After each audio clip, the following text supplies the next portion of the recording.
Hello everyone, and welcome to Happy Synthesizers, a podcast about singing robots. I'm your host, Kay, addressing you a little more directly than usual, because today we're trying something new for this episode. My friend Dylan has very kindly agreed to join me for what I'm hoping will be the first of many creator interviews. Under the producer name Overwelcome, Dylan has been a part of the Western vocal synth community for over a decade. He's created cover songs and original music, as well as two Vocaloids, Aspen and Emin.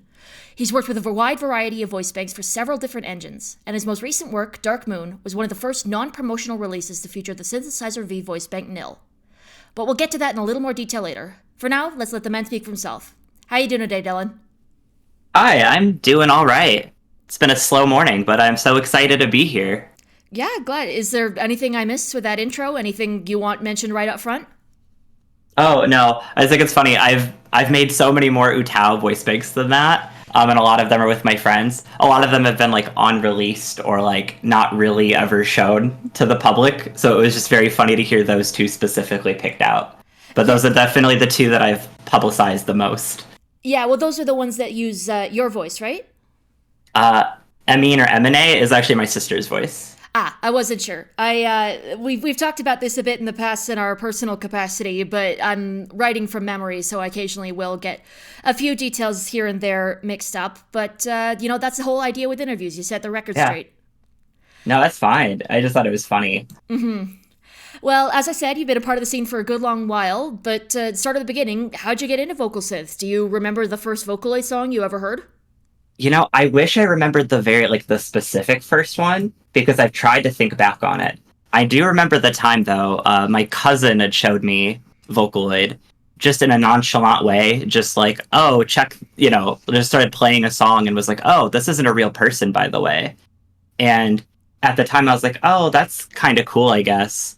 But then, over the next, week I just started looking more and more of this stuff up. And by the end of the week, I was just hooked. I was just so obsessed. I think it was a Luca song. I think it was a dark and brooding Nagurine Luca song, but I don't remember which one. I mean, there's no shortage of those out there. She's not quite as, her catalog of dark and edgy songs isn't quite as extensive as, say, the Kagamines, but right. Yeah, it could be just about anything. I feel like that's how it goes for a lot of us. Someone shows it to us as a novelty, and then, our eyes get big and go, oh, but what if there's more? Yeah. I mean, at first I was like, oh, this is just kind of a cool gimmick, I guess. And then by the end of the week, I was like, the implications of this are awesome. The community here is awesome. Just the creativity blew me away. Oh, for sure. And, it's one thing to be a fan and a listener, and another to graduate to making music yourself. Do you have any background in playing instruments or formal music education? Not at all. It was completely driven by my love of vocal synth. Just straight up. I started learning because I wanted to make music for these things. That's honestly super cool in my books. Inspiration can come from anywhere and all that. But in that case, if without, the formality of sheet music and theory and all that stuff, can you talk a little about what your songwriting process actually looks like? What's your preferred DAW? Is there a particular part that you tend to start with, like the bass or the vocal melody, stuff like that? Ooh, those are good questions. I use FL Studio. That's just sort of where I gravitated. I think at first I tried some free options that were more sheet music oriented, but that overwhelmed me. That's fair. FL Studio is always considered a black sheep. The DAW, the layout, the workflow is a little different than any other DAW. And so you either love it or hate it. But once you kind of understand it, a lot of people who start on it just kind of love it. Yeah, that's interesting. So that's where I was. That's interesting to hear, because I can think of a lot of Vocaloid, at least in the West, a lot of Vocaloid creators who do use FL Studio. I know Circus does. I believe Empath P does, but it's interesting that to consider that in the broader world, it is, as you say, something of a black sheep. But I know within this community, it is fairly popular. Yeah. And again, is there any particular part of the song you tend to start with? I know the old advice is you start with the bass line and build from there. No. Right. I think I probably gravitate to chords more than anything, but I find that it's a really fun exercise to try starting from different places when you're in a bit of a block. I think it can be limiting to stay with one thing, but I do gravitate to chords and like chord progressions a lot. That's a very interesting thing, especially considering that you tend to do more pop music. Most of the musicians I know who start with more of a chord-oriented thing tend to be guitar players. You know, they go with their guitar chord progression, but you obviously write more, a bit more synthetic kind of pop music, a bit more. And on that note, could you think of any particular musical influences? Is there any artists that really kind of made your music what it is? Oh God. I feel like that's a question I should have thought of before this, but that's really hard. There are so many because I just kind of take from a lot of places. I think I end up just writing a huge mishmash of different genres. So I am inspired by a lot of like EDM artists. Porter Robinson is probably the most popular answer for Vocaloid producers, it seems, but it's definitely one of my influences. I was wondering if you'd bring up Porter. For sure. But outside of that, there's a lot of rock music I listened to, especially in my like teenage years. Like My Chemical Romance was one of my favorites, yes. But I don't think that comes through. I don't think that comes through in my music a lot. I wish it did a little more. They get into synth a little bit on the Danger Days album, I guess. Oh, they did. And there's so many influences in the community that I'd find. Like No Straight Answer was definitely one that, especially early on in my music, every time they released a song, I would just be like, man, that's just the kind of music I want to make. Like, you're just doing the thing I want to do. Nice. But, so there's those EDM influences. I do like a lot of, like, J-rock and, like, indie rock influences. Like, I don't know how to pronounce the name. I should have looked it up, but, like, Epo.tsk, or however you pronounce their name. I'm not sure either. I tend to pronounce it Epo.tsk, but I love his work. Their sound has been one that has made me go, okay, I want to look into more J-rock and that kind of indie rock and how to tear that apart, like take it apart and understand how to do it so I can incorporate that more into my work. I want to eat his guitar sound. It's so crunchy. Oh, I know. Switching gears a little bit, and maybe fixing up a bit for my Utao faux pas a bit, can you talk a little bit about your work making Utao voice banks? Aspen, I believe, is your main one, and you mentioned there's some others that have gone unreleased. But yeah, talk about Aspen a bit. Oh, yeah. I mean, he's my main boy. Like I said, that first week that I learned what Vocaloid was, by the end of the week, I was like, I love this. And within like a month or two, I knew what Utao was. And so I came back to my cousin with like a laptop and I was like, we're going to make Utaos. And Aspen, so like Aspen and hers were like the first two, and her old Utao was named Riot. That's fun. Yeah, it was a really fun one. And then after that, my sister made one, but we didn't understand OTO files, which is a very technical part of it. Like not OTO files, I'm sorry, frequency files. We didn't understand the frequency file generation part. And so basically hers, when we first tested it, just sounded like jumbled garbage. And it was just a very funny moment. Like, we didn't understand why. And my sister was kind of young at the time, so she was just like, oh, no. And we just thought it was really funny. Yeah, to be fair, I don't really understand those things either. Like, notwithstanding that I've been in part of this world for so long, to the point that I've decided to make a podcast about it. Like, I am not the most technologically savvy. So mad respect to anybody who even tries to make their own Utao banks, even if they end up as, quote, jumbled garbage. Yeah, no, I mean, it ended up fine. But that was the birth of Aspen and M&A and Riot. And that was over a decade ago. It's a lot easier nowadays. There's so many more tutorials. I almost gave up learning Utao because there were very few tutorials at the time. And some of the tutorials out there at the time, like, bless their hearts for, like, trying, honestly, but they're very much, like, off the cuff, like, stream of consciousness sort of tutorials where it was, like, very hard to follow. Yeah. And, like, I remember watching one of those and almost just giving up. Assuming much more baseline knowledge than I think perhaps most people necessarily have. It's that one comic about, you know, experts in a field tend to assume da-da-da-da-da, when in reality they don't know things. And quartz. Yeah, and quartz. Yeah. But, you know, you stuck with it. And I know that in our personal capacity, we've talked, and you have spoken a bit about some interest in revamping your old Utaos at some point. Have you got any like more solid plans to in that regard? Not yet, but I would love to make the jump to the new AI methods that a lot of Utaos have kind of moved to, like Diff Singer and the like. And it just RVC or RCV. I get mixed up which direction that goes in. Yeah, that's one of them too. But the development process is so different from what concatenative voice banks and Utah voice banks were like before. So I have no experience. Fish out of water. I'm gonna have to start over like everything I know about development. Yeah. I mean, that's kind of one of the fun things about this community is that we continually insist upon reinventing the wheel.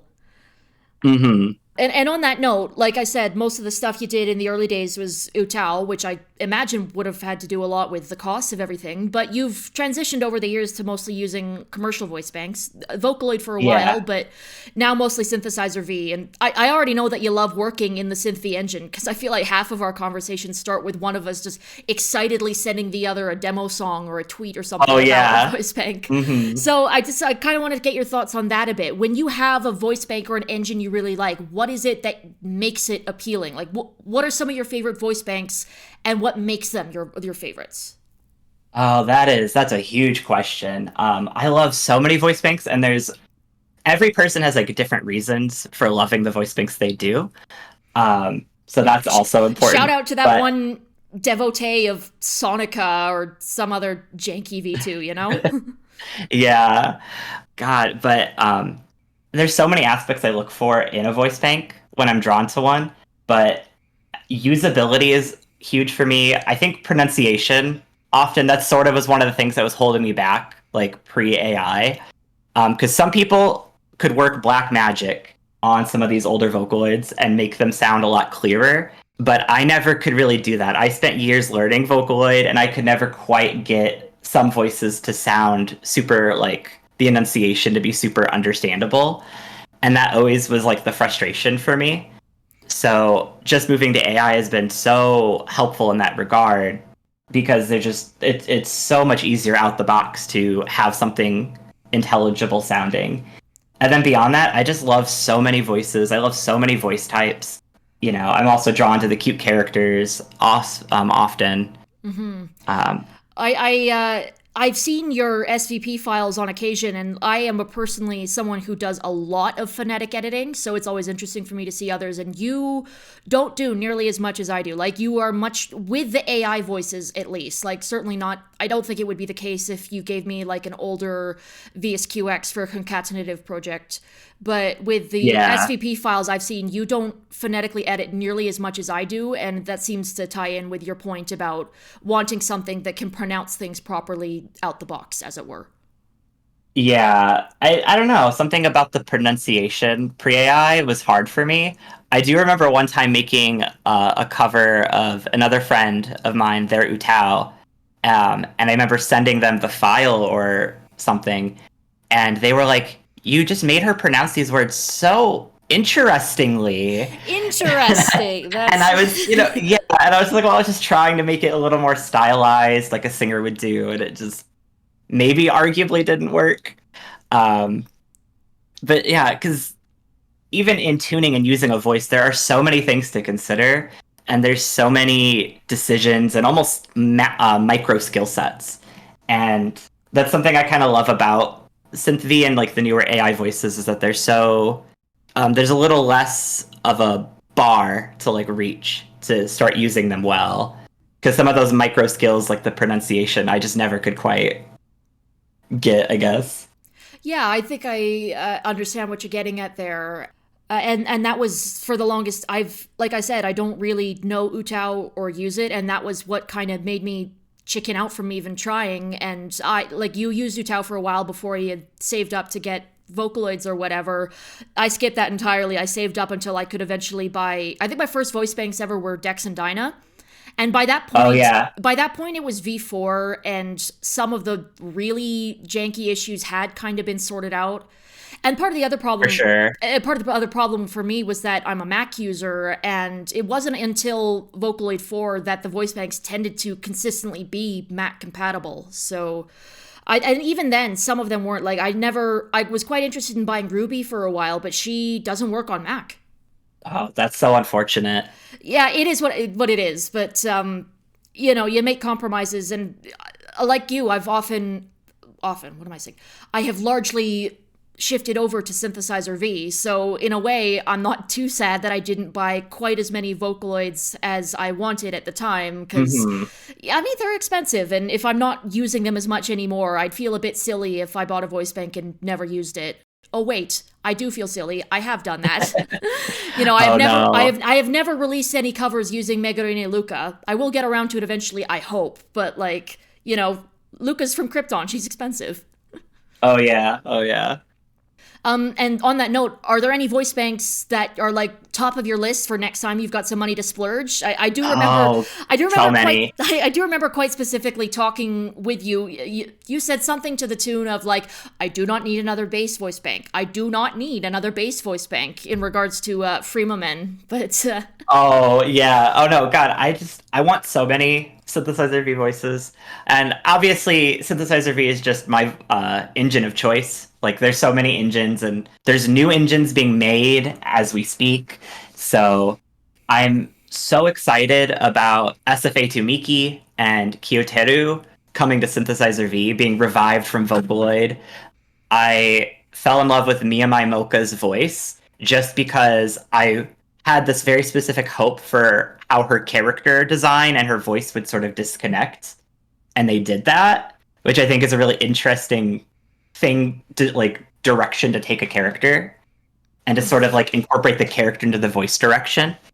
Yeah, I suppose the other example I can think of kind of like that is how Henri started out with a very gentle, sweet voice, and her original design had the schoolgirl thing. It's very delicate. And then they kind of revamp things with Henri Arcane. Her voice gets a bit more power to it, and they go for more of a pop vibe. Oh, for sure. She's very peppy and bright in her voice. Because I always think that's interesting with the characters, because you obviously want to make a character that sort of matches the voice. But we have so many voices nowadays. I remember telling you, just to kind of explain it to the podcast, Miyamai Mocha, her character design is she's a very soft-spoken, shy character. She has a talking voice synth where she's very whispery and she's very shy. But I caught that her voice provider has this very boisterous, loud, rock-able singing voice, and I was like, they have this character of her being this soft-spoken, shy girl, but she's a DJ by night. And I was like, how cool would it be if they made the character, instead of just another soft little girl, made her this soft-spoken character that by night can just belt out a rock tune. And that's exactly what they did with her singing voice. Yeah, because then they got Utsupi to do the demo song. Oh, I know. I loved that. You kind of got ahead of my questions a little bit, mentioning that there's other engines in development. You and I have talked a lot in the past about our mutual excitement for the Magni AI engine. And of course, absolutely, Oliver is getting an upgrade for that engine. And we've speculated a bit whether Magni is going to pick up any others, some of in their Kickstarter preview silhouettes of upcoming voice banks. We've speculated, does that kind of look like XYZ? Yeah. And then at the same time, we've gotten, popular Utaloids like Teto obviously getting Synthesizer V, Gekiyaku and Kazuhiki for Vocaloid 6. Are there any older voice banks from Utao or early Vocaloid or anything that you'd love to see get the AI treatment? Oh my goodness. Lily is one that comes to mind, just because she was a rock vocalist where the way her voice translated to Vocaloid was so unique, but I don't know, I'd like to see how it translates in a modern engine. For sure. And of course, it's hard to think of Lily without thinking of the producer Nikki, who has dabbled a little bit in some of the modern stuff. I think that he's done some work with Chevio voice banks. I know he came out with a Kafu song, and I just mentioned last episode, I don't really like Kafu very much, but then Nikki puts out a Kafu song, it's like, okay, Kafu's all right. I like her here. Yeah, that's something I think that's really fun about voices, is that, to some degree, they are just instruments. And so there are a million ways to use the same voice. And, there might just be, for a voice you don't like, there might just be a producer out there that makes you a believer. just in how they utilize the voice differently than anyone else, which I think is a really interesting part of the vocal synth usage, I guess, in general. Yeah. Or on the other hand, you get a producer who just across the board is like, no matter what voice bank they're using, well, my mind goes to Circus, but I'm pretty sure he sold his soul to someone. Oh, well, they always sound good. Yeah, Just yeah. witchcraft. Mm-hmm. No, it's definitely years of practice too, because Circus, I think, has been at it even a lot longer than I have. Yeah. So. Like I'm one of the Sonica devotees, getting back into the early days. Mm-hmm. Kind of wrapping up a little bit, but just sort of personal curiosity. I wonder this about just about every vocal synth creator out there. Say you could get any singer in the world to record a voice bank for the engine of your choice. Who are you asking to sing? Oh no, that's such a good question. Oh no, I feel like I would have had, I don't know, I would have had more answers a couple years ago. We've gotten such good voice representation. I'm really trying to stretch my brain right now. Yeah. I mean, just like what we need, what we have. I mean, to make it easier, my dork-ass answer is that I'd go with the singer Jim Cuddy from Blue Rodeo. Nice. It's my mom's favorite band. They're a Canadian country rock band that is not very well known outside of my country. But, like, yeah. I want Jim. That's a good question. I wish I wasn't drawing a blank because I'm sure there's so many singers I would love to have on it. Well, and as soon as we hang up the call, you're going to go, oh, that guy. I really am. I will say that I want to see. We got it a little bit with Nil, just a little, but I'd love to see some more just unapologetically R&B voices. Yeah. In that very soulful, emotive way that is so specific, because that's one of those voice types that's you either have it or you don't. Like, it's not something you can necessarily replicate with another voice super easily. Yeah, well, and we say R&B, but also, like, soul is a genre. Mm-hmm. Like, it would definitely be interesting to see some very soul-focused voice banks. Yes. Oh, yeah, that's true, too. Yes. Freaking get some gospel in there. I don't know. I think soul is basically just gospel without the Jesus, so... Yeah. Or just more vocalists that can do like screamo or like a growl and maybe incorporate that into like a vocal mode or a setting in that voice. Yeah, like for all that we have both sung the praises of Synthesizer V, it is a little weird that they don't have like a built-in growl thing. Like there's things you can do to make a growl to coax it out of the pitch bending and the downloadable extensions that you can get. But it is interesting that that's like one of the few things that it can't do just again, to use the same phrase again, out of the box. Yeah, they used to in their old version, and then a long time ago, it was on the roadmap for their current version. But yeah, I don't think they're bringing it anytime soon. Yeah. But I do think, like, 9.0, I think, has a vocal mode that's a little more growly, maybe. The overdrive mode. Mm-hmm. And you're right. Sorry, you're right about them having used to had a growl thing. We mentioned Ipo TSK. Some of his early songs with Eleanor definitely incorporate, like, the growl function that used to be there, like Rose Tinted Bitter Grudge. That's got some screams. Yeah. So I think more experimental vocal modes would be really fun like that. Even just like a growl as a vocal mode. Saros that has an experimental one called Resounding, which I think is one of the coolest vocal modes any voice has right now, just because it's you turn it all the way up and it's essentially like turning up like a like an overdrive, like a not limiter. What am I trying to think of? Like an amp almost. Saturator. Yeah. You're just heavy saturating in a very rock kind of way. Yeah, which it's almost less about the style of singing in that, but like they tweaked the recording environment. It almost feels like. Yeah, which I think is such a neat way to do it. For sure. Yeah, that's an interesting thought. I'm reminded of in just trawling through the internet sometimes when people get broken files in their Utao stuff and release them anyway with the gimmick of it being like a broken robot. Oh, yeah. That's so fun. Well, I figure we could wrap things up here, make things easier on myself when I transcribe this, but just any projects in the future that you want to talk about, things that you're looking forward to doing or releasing. Oh man. As always, I have just dozens of project files laying around. ones that are almost done and I'm just always afraid to put out. Just so disparate too. Like I have one that's a very generic EDM sounding song.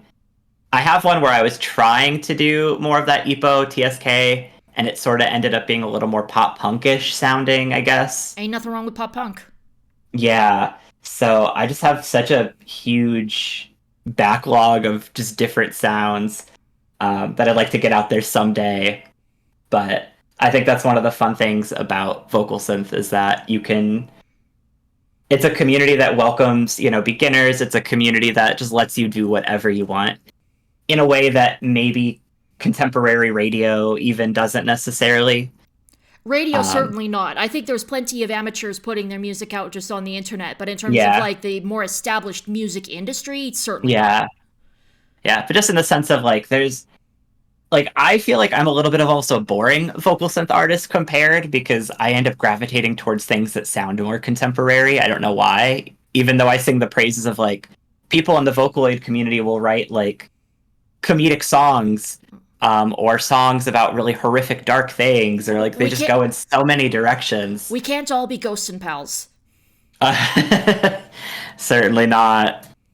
Oh, but that's a really nice thought, and you've granted me a fantastic way to end this, so I think we're about ready to wrap things up. Thank you so much for doing this with me. Awesome. Thank you for having me on. I really appreciate it. It was a lot of fun. Yeah, it was lots of fun, hopefully the first of many, and for any listeners who are interested in checking out Dylan's stuff, I'll be sure to link to all of his various socials and YouTube and everything in the transcript. So thank you very much for listening.